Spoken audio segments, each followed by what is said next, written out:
po. Why will you insist on building them condominiums when you can distribute the land to them 500 a month lang? Ang babayaran nila. Why will you insist on building condominium? Dahil kikita ka doon sa contractor ng condominium na may porsyento ka doon, kaya pinag-i-insist mo yung condominium. O Actually, bakit nyo ini-insist ang condominium? Payag naman yung mahihirap na i-distribute na lang yung land sa kanila, and that's 500 a month. Nakalagay sa mandate nyo to help the poor and the homeless. But the poor and the homeless cannot afford the condominium. Why not distribute the land under the community mortgage program na 500 a month lang ang ano nila? But ayaw nyo nun.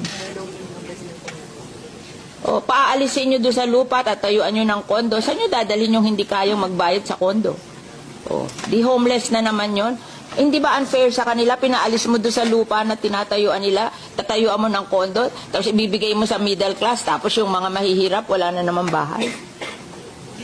You have to reconsider what you're doing. I think it's wrong. Yes, Mr. President. I think sa tulong ng Senado, dito sa mga budget plenaries natin, naisusulong natin yon. Hindi lang yung reconsideration, pero yung redesigning din mismo ng 4PH program. I think we have done the community mortgage program in Yes. Las Piñas for I think 30 years, and it's very successful. We just give them the land. They don't want